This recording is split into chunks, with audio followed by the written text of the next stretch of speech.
Hello friends, welcome back to the channel. Today I've got an amazing story for you. The wagon groaned beneath its weight as it rolled along Devil's Pass, a narrow trail hugged by jagged cliffs and whispering pines.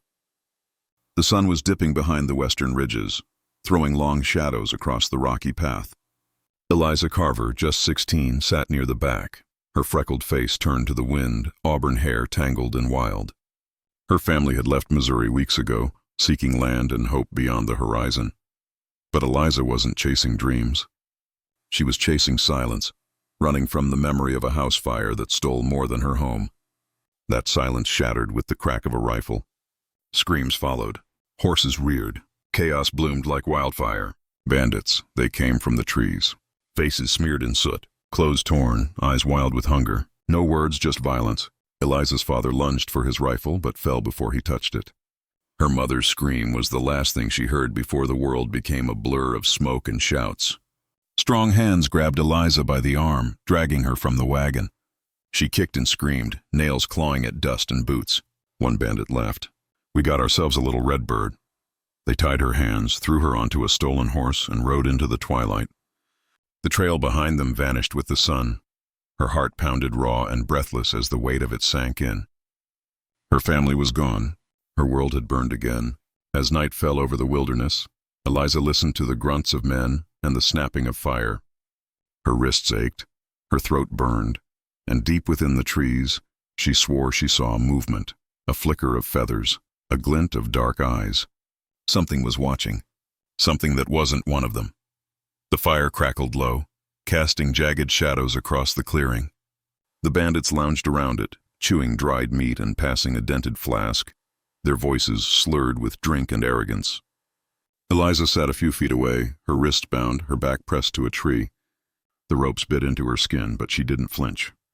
She kept her eyes low, pretending to be weaker than she was. Panic still pulsed in her veins, but beneath it, something colder had settled. Resolve. She wouldn't cry. Not here, not in front of them. One of the younger bandits, his beard scruffy and his boots too big, wandered over, crouching beside her with a crooked smile. "You're quiet," he said. "That's smart. Quiet girls last longer." His words were meant to scare her, but she met his gaze with silent defiance.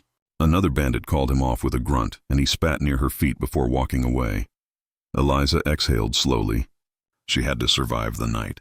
That was all that mattered. Somewhere in the trees, a branch snapped. The men froze. One stood up, peering into the darkness, his hand drifting to the pistol on his hip. "Probably a deer," another muttered. But the first didn't sit down. "No," he said. That sound was wrong. The group tensed, their bravado cracking just a little. Eliza held her breath. The forest had gone still. Even the wind had hushed. Then movement. A flicker of motion in the shadows. One man raised his rifle. "Show yourself," he barked. Silence, then a low whistle, sharp and strange, echoing like it didn't belong to any bird she knew. The bandits exchanged nervous glances. One swore under his breath. Eliza's heart thudded. She didn't know who or what was out there. But in that moment she felt it again, that she was being watched, protected. Night thickened around the clearing like a suffocating cloak, the only light coming from the dying fire and the scattered glow of stars above. The bandits had grown quiet, their earlier bravado replaced by twitching eyes and fingers close to triggers. Eliza sat still, barely daring to breathe. She could feel it. Something was out there, something that did not fear them. The man who had tried to intimidate her earlier paced near the tree line, muttering to himself. "We should move camp," he said. "Ain't natural out here tonight."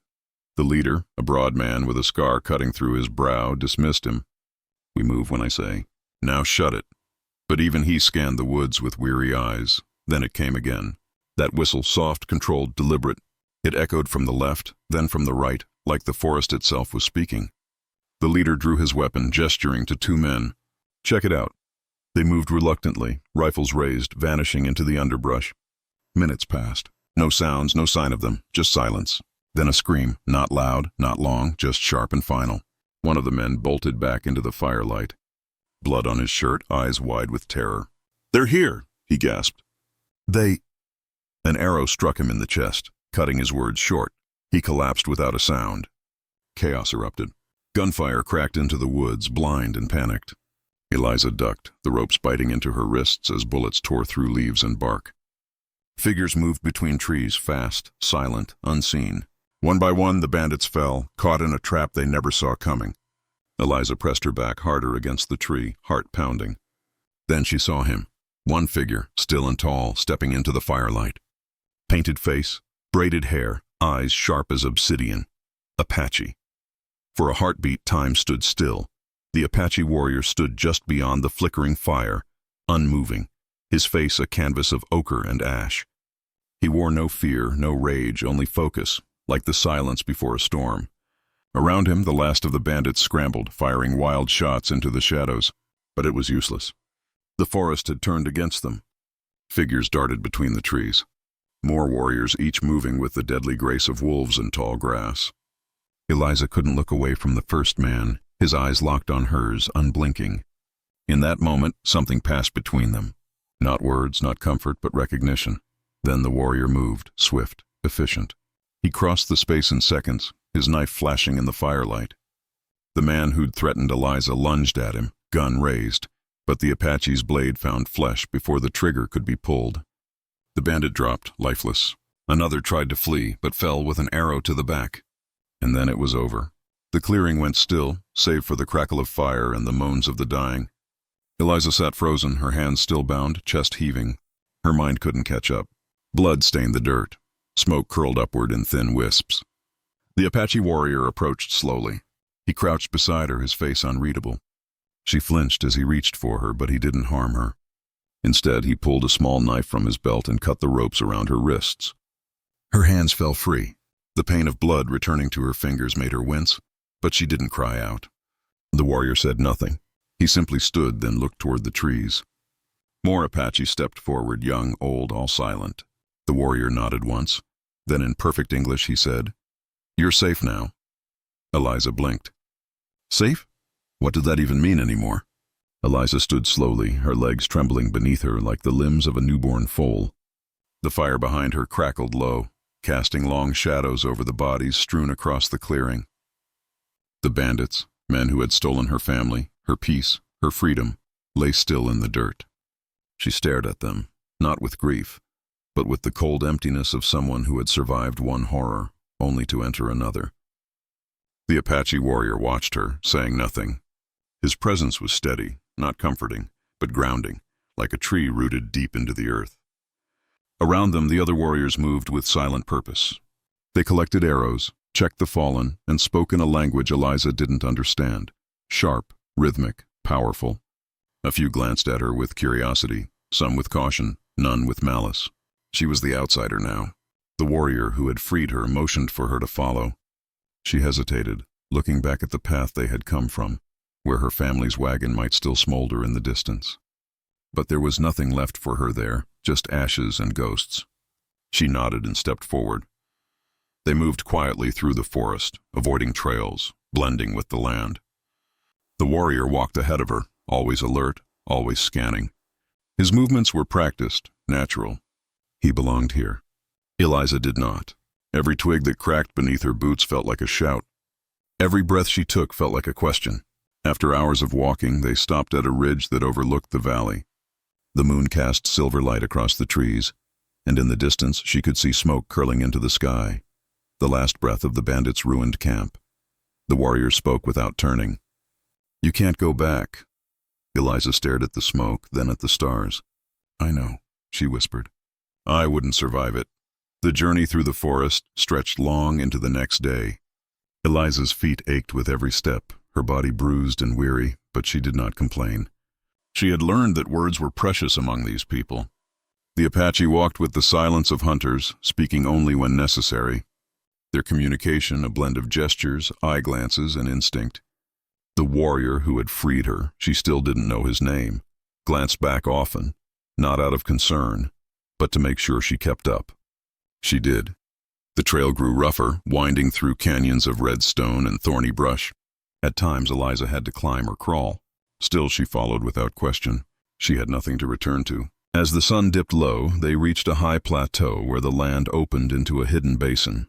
A small encampment rested in the hollow below. Smoke curling from fires. Hides stretched between wooden frames. children darting between tents. Eliza stopped at the edge, breath catching. This was not the world she had known. This was theirs. The warrior paused beside her, his expression unreadable. "You are the first outsider to see this place in many seasons," he said. Eliza looked at him, surprised by the clarity of his English. "Why bring me here?" she asked. He was quiet for a moment. "Because you were not weak," he said, "and you did not scream." She swallowed hard, unsure how to respond. He turned to descend toward the camp, expecting her to follow. She hesitated, her heart pounding, not from fear, but from the weight of what waited below. These people had saved her, yes, but would they keep her, accept her, or merely tolerate her presence? She took a deep breath and stepped forward, crossing the invisible line between the world she had lost and the one she had entered. The camp was quiet, but alive, a hum of movement and murmurs beneath the fading light. Children paused to stare as Eliza entered, their eyes wide with curiosity and confusion. Women whispered behind woven blankets. Men glanced up from tending fires and sharpening tools. She felt every gaze like a weight pressing into her skin. She didn't belong here, and they knew it. The Apache warrior led her through the camp without speaking, his presence like a shield against the suspicion in the air. When they reached a central fire pit, an older man approached, his gray hair braided with feathers, eyes sharp and sun-darkened. A brief exchange followed in their language, short, clipped like stone against stone. The elder's eyes flicked to Eliza, studying her with a depth that made her feel small. Then, with a nod, he motioned to a tent nearby. "You will sleep there," the warrior told her. "No one will harm you." She stepped inside, finding a blanket, a clay bowl of water, and silence. The space was small but clean, and for the first time in days she was alone. She sat cross-legged, fingers trembling as she dipped them into the water and wiped away the dirt from her face. Her reflection shimmered in the bowl. Haunted eyes, tangled hair, a bruise on her cheek she hadn't noticed before. She barely recognized herself. That night she lay awake, listening to the sounds of the camp. Distant laughter, the rustle of firewood, the soft yip of dogs. Outside, the wind moved gently through the pines, a lullaby of a land untouched by her world. And still she wondered, how long would they let her stay? Would she ever earn their trust? Or was she just a ghost to them carried in by the storm? In the darkness, she didn't know the answer. Days passed, marked not by clocks or calendars, but by the rising of the sun and the rhythm of the people. Eliza learned to rise early, to carry water, to tend fires. No one spoke to her at first, but they watched, always watched. The warrior, her silent guardian, rarely came near, though she saw him often from a distance, speaking with the elders, teaching the younger men how to hunt with bow and knife. He moved through the world like he belonged to it, like the wind obeyed him. Eliza moved like a shadow. She mimicked what she saw, how the women weaved grasses, how the children fed the dogs scraps of rabbit. She offered to help wordlessly. At first they turned away, then slowly a shift. A woman handed her a basket of berries.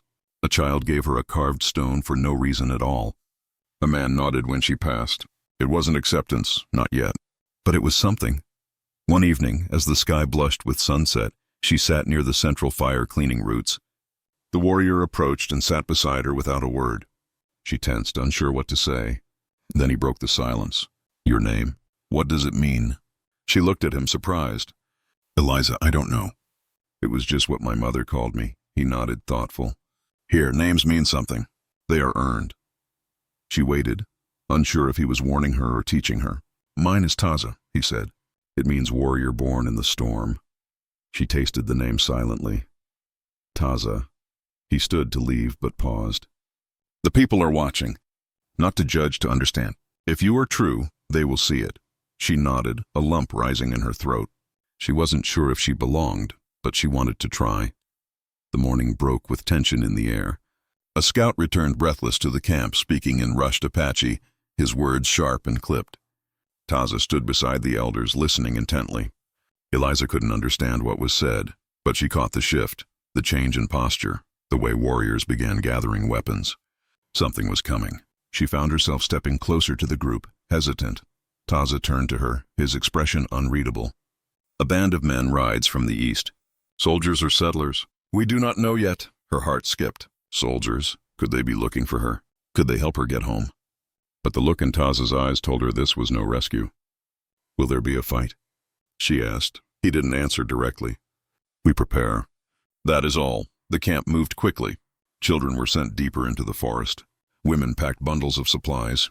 The men, faces painted and bows strung, waited in silence. Eliza stood at the edge of it all, unsure what to do. She felt useless in the way, still an outsider. But when she looked at the faces around her, the quiet determination, the absence of fear, she understood something. These people were not waiting to be saved. They were preparing to protect what was theirs. And maybe she was part of that now. She found herself walking to the stream, filling water skins, gathering dried meat, helping where she could. No one stopped her. No one looked surprised. When she brought the supplies to the warriors, Taza took one and gave a single nod. It was the first time she felt seen, not as a burden or a guest, but as someone who belonged. As the sun rose higher, smoke appeared on the eastern ridge. Riders, maybe 10 of them, approached fast. Whatever piece had been found was about to be tested. The riders came fast, dust trailing like a comet's tail behind them. From the ridge, Eliza watched them grow clearer. Men on horseback, armed, shouting to each other as they closed in on the camp. The Apache warriors stood ready but did not move. Taza stood at the front, bow in hand, his face calm. Eliza's heart pounded, every instinct screaming at her to run, to hide. But she didn't, not this time. The riders halted at the edge of the basin, their leader calling out in a gruff voice, "We're looking for a red-haired girl, white, young." Heard she was taken, Eliza froze. All eyes turned to her. The camp was silent. Taza didn't speak. He didn't need to. Eliza stepped forward. Her voice was steady, though her knees trembled. "I'm here." The man smirked as if he'd already won. "Come with us, girl." "You don't belong here." She looked at Taza, then at the people behind him, the elders, the children, the women who had shared food with her, the men who had allowed her to walk among them. And she made her choice. "I do now," she said. The man's smile faded. He reached for his rifle. Everything happened in an instant. An arrow flew. A shot rang out. Chaos erupted. Eliza dropped to the ground as shouts and gunfire filled the air. Taza moved like lightning, cutting down 2 riders before they touched their triggers. The Apache defended not with numbers but with precision. When it ended, the riders were gone. Scattered, wounded, or dead. The cost was heavy. 2 Apache warriors lay still, the camp scarred by smoke and blood.